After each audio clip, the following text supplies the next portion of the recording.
bienvenidas y bienvenidos a un programa más de Tus Derechos. Hoy es miércoles, mitad de semana. Deseo que todo esté funcionando muy bien para ustedes y ya lo vieron en el cintillo de este programa. Hoy vamos a hablar de la reforma judicial desde una perspectiva de la postulancia, es decir, cómo lo percibimos nosotros como litigantes. Ustedes podrán recordar que ya tuvimos aquí al magistrado presidente del Tribunal Superior de Justicia, en donde también abordamos este tema, pero con una óptica meramente institucional. Ahora vamos a ver del otro lado también cómo la percibimos. Y yo hoy tengo un invitado que me da mucho gusto tenerlo aquí porque yo lo aprecio muchísimo, lo admiro. Tiene tantos años de conocerlo, bueno, tengo tantos años de conocerlo, ¿no? Que incluso pues en algunos momentos llegué a ser su pasante y pues bueno, la verdad es que yo lo admiro mucho, es un gran amigo también. Hoy nos acompaña el maestro Josué Tlaloc Baena López. Mi querido Tlaloc, ¿cómo estás? Bienvenido. Ay, muy agradecido de estar aquí en este espacio contigo, que pues cómo son las cosas en el tiempo. Eres más joven que yo, pero te has convertido en un referente admirable en el tema de de litigar, de estar postulando. Y veo tus asuntos, veo cómo te desenvuelves, me da muchísimo gusto. Y ahora compartir este espacio contigo, genial, porque me parece que va a ser un programa delicioso, ya que tanto Tania como su servidor somos postulantes y podemos hablarles directamente de lo que realmente nosotros percibimos que somos los usuarios directos de este sistema. Pues muchas gracias, amigo, la verdad es que siempre esas palabras alimentan el alma, te lo agradezco muchísimo y claro que sí, vamos a hacer una, pues más que entrevista, una conversación muy amena, muy interesante, porque además ese es el objetivo de este programa, que para ustedes se convierta en una herramienta y que nuestro contenido sea de una fácil comprensión. Porque luego hablamos de temas tan técnicos, Tlaloc, que a veces las personas no logran entender. Es como si a nosotros nos hablaran de temas de arquitectura, psicología, contabilidad, pues no entendemos el lenguaje tan técnico. Entonces vamos a ser lo más sencillos en esta plática. Y pues bueno, ya les compartí que el tema de hoy es hablar de la reforma judicial y cómo la vamos a vivir nosotros como litigantes y qué es lo que percibimos con nuestros clientes en calidad de justiciables, que realmente es a quienes van a impactar también de una forma directa. Y a mí me gustaría, Tlaloc, primero que nos dijeras quién es Tlaloc para las personas que nos están viendo, aunque socialmente eres muy conocido en el mundo legal. ¿Quién es Tlaloc?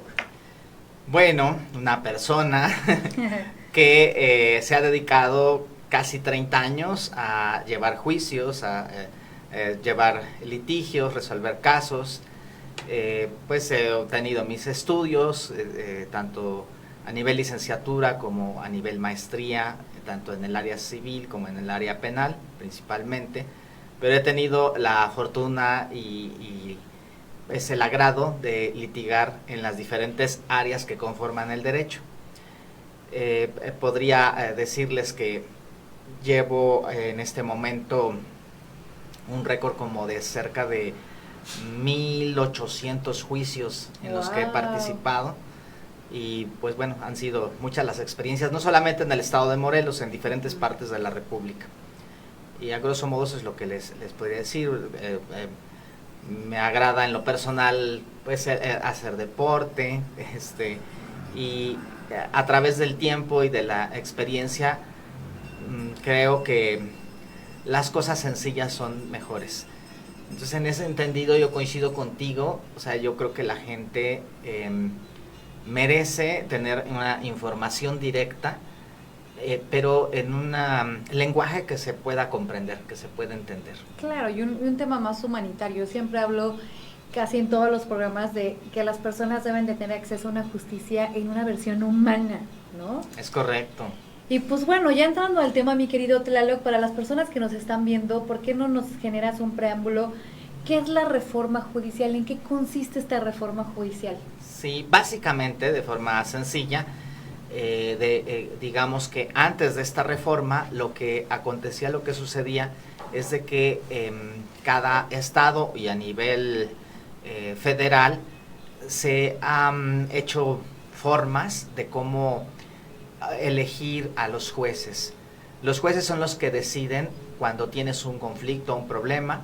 Entonces vas, tú presentas tu reclamo, digamos, dices, no, pues traigo este reclamo, quiero que esta persona me dé tal cosa, o haga o no haga tal circunstancia, y el juez, el juzgador, va a escuchar a las partes involucradas en ese problema y toma una decisión. Generalmente en todos los sistemas legales del Estado mexicano, existe algo que seguramente nuestro público conoce, que son los llamados recursos de apelación, ¿no? Es como una inconformidad que tú tienes ante lo que decide el juez, que nosotros le llamamos juez de primera instancia, o la persona que conoce el caso por primera ocasión.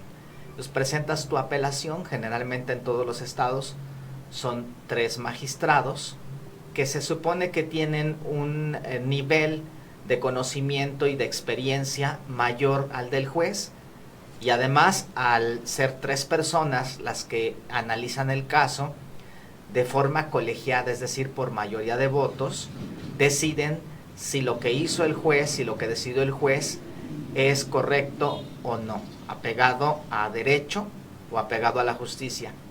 Aquí quiero comentar lo siguiente. Desde mi opinión y desde mi perspectiva, sobre todo en los años 90, México era un lugar en donde era privilegiada la legalidad de las cosas. ¿Y qué es lo que pasaba? Que si había letras chiquitas y te ibas a un juicio, por las letras chiquitas ganaba esa persona, ¿no? Y aquí generalmente aventajaba quien tenía más dinero, o quien era, por decirlo de alguna manera, más inteligente, o que contrataba a los asesores más calificados, tal vez, o más o tramposos. aquellos que contaban con mayor fama social, ¿no? Tal vez también. Pero comienza a haber una transformación, desde mi opinión, a partir del año 2000, que viene la alternancia en el gobierno, y como que se va sesgando más el tema hacia un sistema de justicia. A mí me pareció bastante bien con esta modalidad, esta transformación, y sí vi cómo paulatinamente los juzgados iban inclinándose hacia esta orientación de justicia, aunque de manera sumamente lenta, porque vean ustedes, estamos ya en 2025 y esto no se ha hecho realidad, ¿verdad? Exacto. Pero no me vas a dejar mentir, o sea, ligeramente mejor que antes, yo creo que sí hemos estado. Sí lo creo. Sea, hay muchas cosas en las que sí se ha avanzado, queda un trecho gigantesco, y en mi opinión eso es justamente lo que obliga a esta reforma. Como estaba diciendo hace rato, al inicio cada estado, y a nivel federal también la federación, tenía una forma de elegir a los jueces y a los magistrados. A nivel federal, lo quiero resumir, básicamente encontraban a las personas más calificadas, y había unos métodos rigurosos para saber quién era la persona más calificada. Varios exámenes, tiempo que tenían que haber hecho carrera judicial, de haber demostrado méritos para estar en ese puesto. Y finalmente, en mi perspectiva, en mi opinión, el Poder Judicial Federal funcionaba bastante bien, y yo sí me atrevo a decir, dentro del ámbito del derecho mexicano, era el órgano mejor calificado de todos los estados para la impartición de la justicia. Bueno, perdóname que te interrumpa, incluso como litigantes me llevas a recordar que efectivamente sí hubo un momento en el que el Poder Judicial para nosotros era como lo máximo. Sí.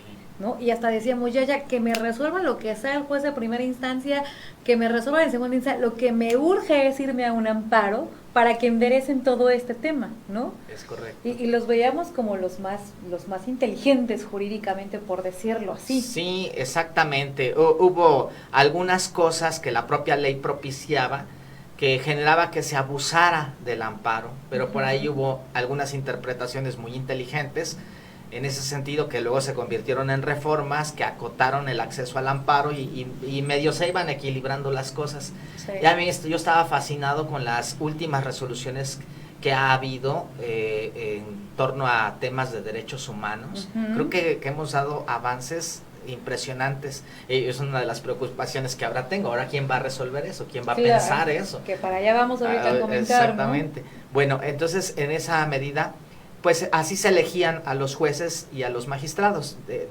buscando el mejor perfil para cubrir esos puestos. Se hacía y desde mi opinión funcionaba. ¿Por qué parece que no funciona? Es lo que quiero entrar.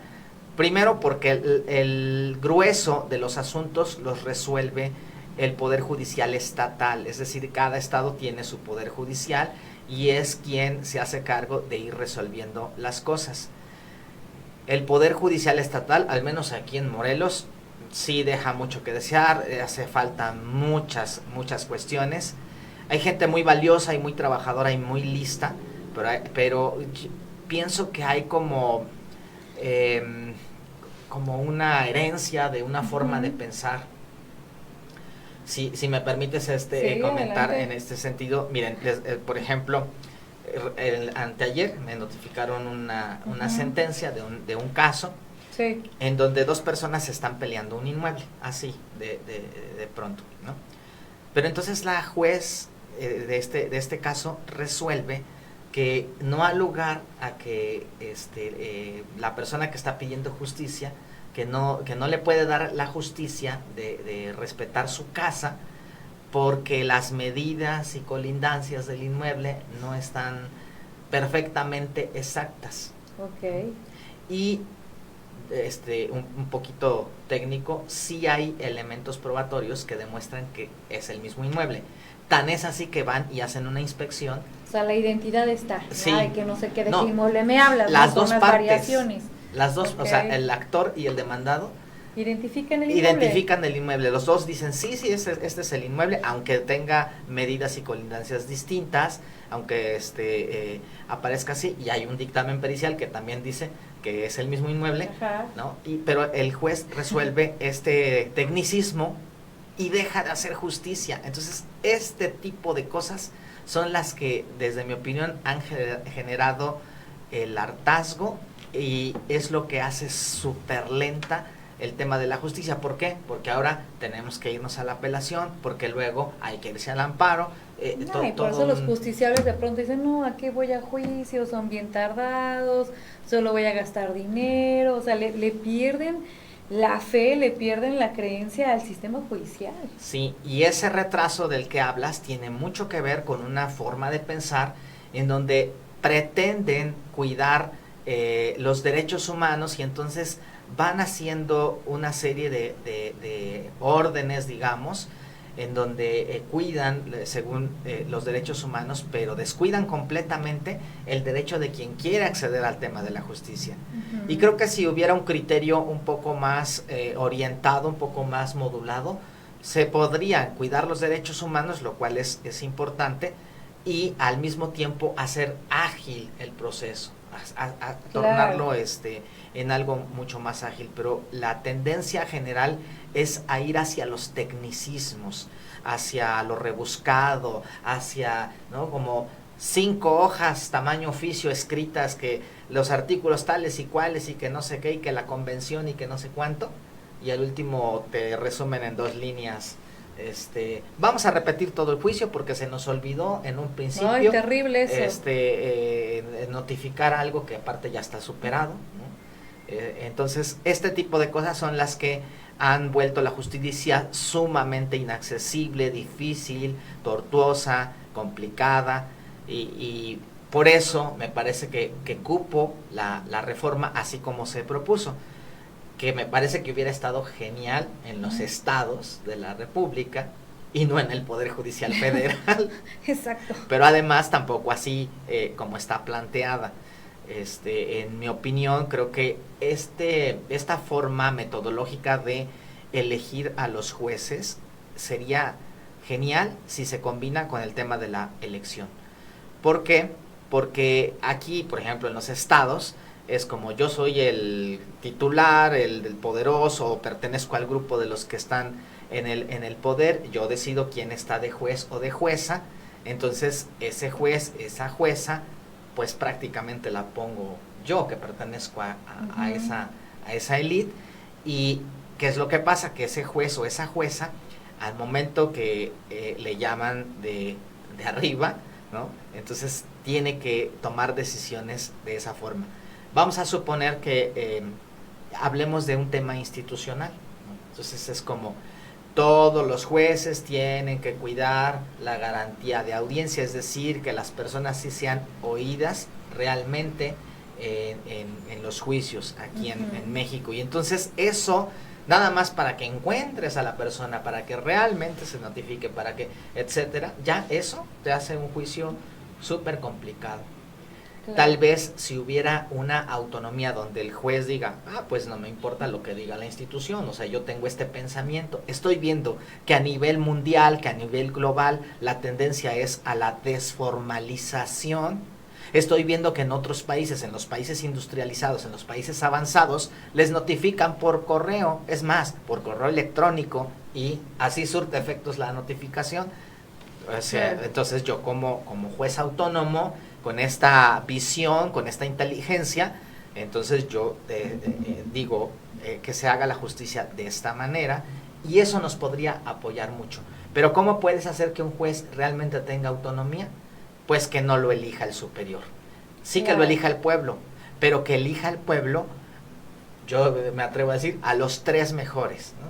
Que es una serie de exámenes de todo tipo, psicométricos, de inteligencia, de raciocinio, sí, de solución, ¿no? Una serie de pruebas integrales, y en ese sentido, los 3 primeros lugares, aquí está este pueblo, esta es la terna, ahora tú directamente, no a través de los diputados, porque pasa... Se vuelve a viciar. Sí, total, lo tema que pasó con los magistrados aquí mismo en el estado, que todo el mundo dice que compraron su plaza, yo la verdad no lo dudo, porque en lo particular, 3, 4 ocasiones que he ido a tratar de hablar sobre los temas para explicarlos, para que se digieran mejor, y la verdad es que los colegas no conocen del derecho, no saben de litigar. O sea, hay personas que sí, he visto, toda su vida litigantes, todas, y conocen perfectamente, y son personas reconocidas en el medio, claro,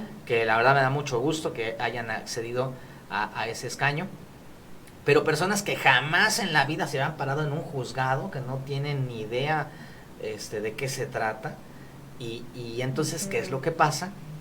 Los proyectistas ahora son los que se hacen cargo de realmente resolver los casos. Entonces, pues yo no le veo la situación a que haya la plaza de magistrado, que cobra mucho más, resuelve mucho menos, claro, y el proyectista que sí sabe, que sí ha estudiado, que sí ha trabajado, pues es el que podría mejor cobrar ese salario. Sí, ¿no? Totalmente de acuerdo, Tlaloc. La verdad es que sí creo que trascender y generar una nueva forma de elegir a los jueces sin duda puede ser positivo, ¿no? Porque además le das un voto de confianza a la ciudadanía de saber quiénes son aquellas personas que van a resolver algo que tienen que ver contigo, ¿no? En el ámbito ya sea patrimonial, familiar, económico, qué sé yo, ¿no? Lo que sí no está padre es que esta elección de jueces sea en una tómbola en donde los candidatos pareciera que es como más de lo mismo, porque hoy vemos, aunque no están anunciados socialmente porque todavía no pueden hacer campaña, pero pues ya diversos medios de comunicación a nivel nacional y estatal ya nos empiezan a dar el catálogo de quiénes van a ser. Y con todo respeto, o sea, a mí, Tania, me genera una preocupación enorme saber quiénes están postulándose frente a aquellos que también se están postulando, pero que sí tienen una carrera judicial o que sí tienen que ver con el ámbito jurisdiccional, ¿no? O sea, de pronto es como veo a un político que en su vida, como dices tú, ha pisado un tribunal, ha litigado, ha ocupado una función judicial, pero ahora ¿qué tal? Va de candidato. Sí, eso realmente es preocupante en este modelo, en esta reforma ya aprobada, en estos siguientes comicios, que parece ser que tantísima gente va a aparecer ahí. O sea, tú es como vas a ver un listado así. Yo veo a la ciudadanía casi pues adivinándole, ¿no? Porque pues, aparte van los puros nombres, no creo que no. Sí, es una papeleta, la verdad, muy complicada. Te comparto algo que tuvimos la oportunidad de sentarnos con la ministra Loreta, que ella también está en la candidatura para ser ministra, presidenta de la Corte, y nos enseñaba la papeleta. O sea, yo cuando la vi me generó un terror pensar que la ciudadanía tiene que ir a una casilla a votar, porque nada más vienen los puros nombres en orden alfabético, pero en un renglón de medio centímetro, 11 de un lado, 11 del otro, y además trae reglas bien específicas. Si te sales del renglón, el voto es nulo. Si no tachaste completo el renglón, es nulo.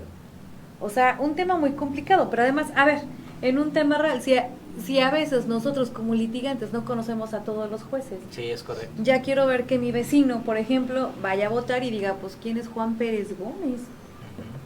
O sea, el tema está complicado. Bastante complicado y desgraciadamente también ese es uno de los temas que generalmente propicia la corrupción. Porque llega una persona no preparada desde un punto de vista ético, desde un punto de vista de carrera, desde un punto de vista de amor por la justicia, de alguien que se comprometa realmente a estar al servicio de la gente. ¿Y qué es lo que viene? El tema de la corrupción. Entonces, sí es bastante preocupante este modelo, esta forma. Estas próximas elecciones me parece que en una balanza sí terminan siendo muy desafortunadas. Sin embargo, yo sí estoy de acuerdo en esta parte de que haya esta elección ciudadana, pero en esta modalidad que yo comento. Claro. O sea, primero haces un filtro y finalmente la ciudadanía, la gente va a votar, en este caso como lo propongo, por 3 personas, pero son las 3 personas que te garantizan que sí va a tener una buena administración de justicia, un buen resultado, y este mecanismo también puede abonar en romper con esta situación institucional en donde los que están en el poder en el momento subyugan por la fuerza y por muchas razones a los jueces, etcétera. O sea, puede haber una diversificación interesante en este sentido. Sin embargo, como bien lo anotas, en este momento esta reforma, así como se va a hacer, así como se va a llevar a cabo, creo que sí está dejando muchísimo que desear. Sí va a ser una cuestión complicada y peligrosa. Ahora, probablemente la gente esté de inmediato muy contenta con todo esto. Y al principio tal vez empiece a haber más celeridad en los juicios, precisamente pues porque como no hay tanta, claro, o no debería de haber tanta torpeza en los juicios, puede ser que sea así. Pero yo he pensado, van a cambiar a los jueces, pero todo el demás personal, que es el que hace el trabajo. Exactamente. Que son los que traen ya los vicios de pensamiento en el mismo sentido, ¿no? Los famosísimos vistos, ¿no? Que los vistos son órdenes de los jueces, que ya cuando se va a resolver el caso, ya se va a decidir finalmente el caso, empiezan a leer todo el expediente y de repente dicen, y aquí tiene una manchita el expediente en la hoja 2, y estamos en la hoja 5000 y cacho, y como tiene la manchita de la hoja 2 hay que borrarla, entonces de la 5700 a la 2 se deja sin efectos todo y hay que volver a hacer todo, ¿no? Así esa es la tendencia. ¿Y por qué se hace tan largo y tan difícil el tema de los juicios, estos famosísimos vistos? Que me parece que también es una óptica muy desafortunada, porque generalmente son situaciones ya pasadas, ya rebasadas, que no generan ninguna... Es que no tiene mayor trascendencia jurídica, ni van a impactar directamente en el fallo de un juez. Y esto es real, Tlaloc, o sea, yo también estoy consciente de lo que tú dices y apoyo esta perspectiva que tú tienes en decir, sí, que exista una votación, quizás sin tanto candidato que pueda confundir a la ciudadanía, quizás 3 candidatos con experiencia en el ámbito de poder emitir o poder ocupar una función de juez, de magistrado, ¿no? Y además eso haría una competencia muy leal, ¿sabes? Porque hoy vemos a políticos compitiendo con gente que tiene toda su vida en el poder judicial. Hoy vemos que salieron calificados en estas listas preliminares personas que nada tienen que ver con el litigio, y aquellos que llevan toda su vida de juezas, jueces, ni siquiera pudieron salir en esta lista.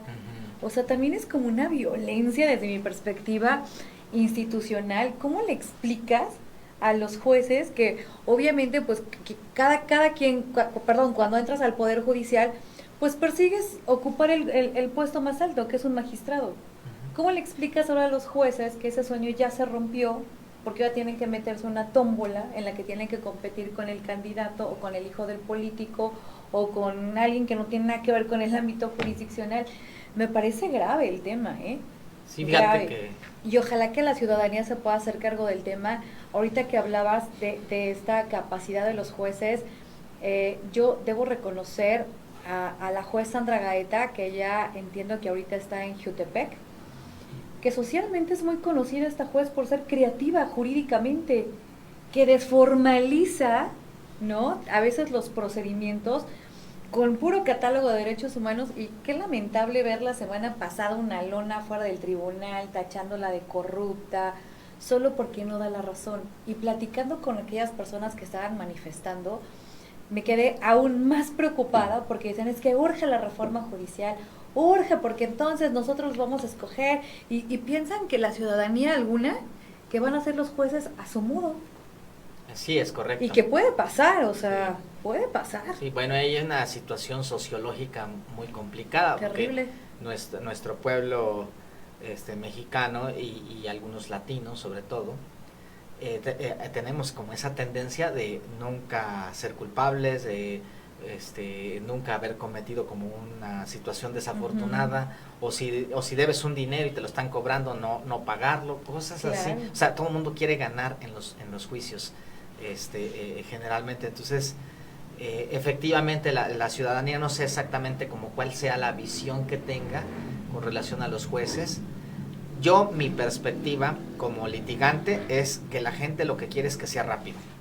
Esa es como una de las primeras apuranzas que hay, que se asoman, y creo que tal vez puedan lograrlo, que los juicios sean muy rápidos ahora, tal vez, sí, pero también muy torpes, porque también ahora, como es gente que no va a tener la preparación, que no va a tener la experiencia de cómo resolver los asuntos, pues finalmente va a resolver ahora sí que como le lata, ¿no? O sea, como le parezca, o tal vez también con el riesgo de que si tal o cual persona es tu compañero político, o tu afín político, o hay algún interés en ese sentido, pues que se tuerza la resolución de esta manera, de esta forma. Claro. U otras adversidades que parece ser que vienen. Otra de las cosas también muy importantes que yo veo como litigante, una de las situaciones que me parece muy afortunada de la gente que hace carrera judicial es que aprenden a organizar el juzgado, a manejar el personal, que no es nada sencillo, nada fácil. Seguro que no. Llevar la batuta de un juzgado. Ha habido ocasiones en que hablo con un juez, etcétera, y casi el juez me dice, no, dame chance porque el personal se me va a poner muy bravo y no, sí, y mejor no, sí. Ajá, aunque estemos ejerciendo un derecho, porque es algo complicado, no es algo sencillo. Entonces, la nueva gente que llegue, ¿no? Imagínate que llega una persona que no tiene el suficiente carácter o la suficiente energía para poder definir, dirigir correctamente. Entonces, el caos que va a ser todo el juzgado, porque si pues la cabeza no pone un orden, una estructura, que no organiza, cada quien va a hacer lo que quiera, todo. Entonces también eso puede ser algo que complique bastante las cosas. Sí, se va a generar un caos, ¿no? Uh-huh. Mi querido Tlaloc, el tiempo avanza muy rápido. Ay, pero Dios.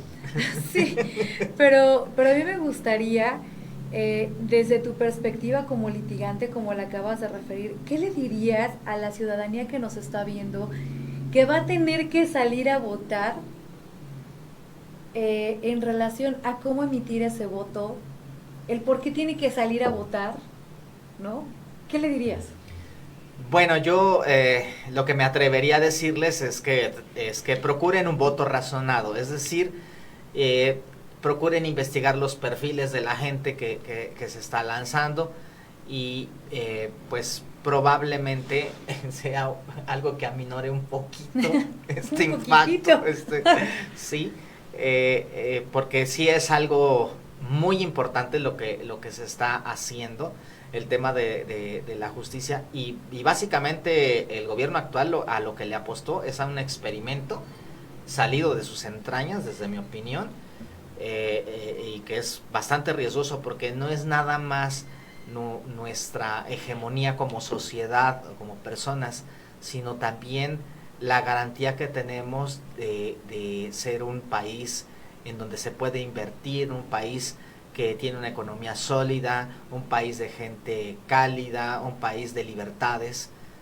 Pues esto es sumamente importante. Entonces, procuren por favor tener su voto razonado, investiguen a las personas. Ahora afortunadamente se sabe todo en redes sociales. Ya vemos muchos medios de comunicación. Yo particularmente, y de hecho le mando un saludo a Carlos Quintero, un periodista judicial, como él se autodenomina, donde él ha hecho la tarea ya incluso de mandarnos ciertos perfiles, ¿no?, en su red social, más o menos entiendes quiénes son, si hay carrera judicial, no carrera judicial, pero coincido con Tlaloc, pues salgan, o sea, busquen en redes sociales, busquen por internet, ya creo que la comunicación es más fácil, ¿no?, tenerla por estos medios. Y además yo incluso digo, este programa surge, Tlaloc, como un deber social, ¿sabes? De poder contribuir con la ciudadanía desde el ámbito de lo que yo hago, que es la postulancia. Y es más, contigo aquí a un lado, y si tú me lo permites, porque además tienes muy buen quórum, mira, todo el mundo se expresa muy bien de ti, Karen Gómez, Isabela Mendoza, Roselia Pacheco, que muy buen abogado, y yo coincido con ellas. Hasta deberíamos de lanzar un reto, Tlaloc, darle la bienvenida a todos aquellos que ya están postulados para ser candidatos y que vengan a compartirnos quiénes son, cuál es su experiencia. Atrévanse a hacerlo, aquí está el foro, ¿no?, de tus derechos, aquí está Factor 4. Pienso que también podría ser un mecanismo de contribuir para generar conciencia sobre quiénes van a votar. Sí, creo que sería excelente esa modalidad, que la gente que está involucrada en este tema pues te platique quiénes son, de dónde vienen, qué han hecho respecto de la No, y que quieras ser tú también un invitado para que entre los dos podamos formular como este tema, ¿no? O sea, en esta versión de postulantes, que podamos cuestionar, porque realmente pues también nos va a impactar. Claro. ¿No? Sí, yo con mucho gusto, a las veces que tú me digas, yo estoy aquí contigo. Claro que sí. Muy bien, pues mi querido Tlaloc, el tiempo se pasó rapidísimo. La verdad es que nos has explicado de una manera muy clara, muy sencilla, qué es la reforma judicial, el por qué tenemos que tener conciencia para votar, el cómo tenemos que ocuparnos de buscar estos perfiles, de conocerlos, ¿no? De estar consciente que lo que vamos a vivir es algo inédito, jurídicamente hablando, en este proceso de saber quiénes van a ser los titulares de juzgados. Yo, la verdad, debo externar que sí sigo preocupada, pero me ocupo al respecto. Y yo, la verdad, híjole, hago un llamado para aquellas personas que también se quieran postular a nivel estatal, háganlo con conciencia, no solo porque quieran estar ahí, porque piensen en un salario, porque piensen que van a tener mejor posición, no, háganlo por amor a lo que hacen, háganlo con responsabilidad. A mí de pronto me dicen, Tania, ¿te gustaría postularte? Y digo, claro que no, si me pones a hacer una sentencia, a lo mejor te hago una demanda, ¿no? O sea, zapatero a su zapato. Pero claro, también habrá personas que sí tienen esa capacidad, ¿no? Porque se suma también el perfil académico, no solo el laboral, y eso pues puede permitirlo, pero pues hagamos conciencia de nuestras capacidades, ¿no? Es correcto. Pues algo más, mi querido Tlaloc, con lo que quieras despedirte de la ciudadanía que nos está viendo. Sí, pues bueno, agradecerte principalmente esta oportunidad, este espacio, y lo último que quisiera decir es: esta es una reforma, ya se hizo, pero como siempre la sociedad puede generar más cambios. Entonces, pues hay que exigirle a estos dirigentes, a estas personas que ahorita están en el poder, que ese cambio ahora lo sigan transformando, lo sigan cambiando, de forma que haya un modelo que sea realmente el que nos dé soluciones mejores, que las necesitamos tanto. Muchas gracias. Así es, mi querido Tlaloc, pues muchas gracias otra vez por tu tiempo, por estar aquí, por compartir, por coincidir en esta versión diferente, ¿no? La verdad es que pues es muy padre y la verdad yo debo reconocer que este espacio también me ha permitido tener estas experiencias. Hoy particularmente contigo, sabes que te quiero mucho, que te admiro, que te respeto, y me encanta ver cómo sigues evolucionando a pesar de contar con un gran prestigio a nivel estatal e incluso nacional en el tema de la postulancia. Sigues siendo exactamente la misma persona, sencilla, humilde, y la verdad es que pues siempre da mucho gusto poder platicar contigo, mi querido Tlaloc. Ay, muchas gracias, mi Danielita, muchas gracias. Pues yo me despido con Tlaloc. Es miércoles, ya lo dijimos al inicio, mitad de semana, hagamos todo para terminar una semana extraordinaria. Nos vemos este viernes con un tema ya un tanto despejado del tema legal. Saben que el viernes es más informal, más social, más cultural, más educativo. Así que los veo con otra emisión el día viernes. Por lo pronto les mando un abrazo, cuídense y nos vemos pronto.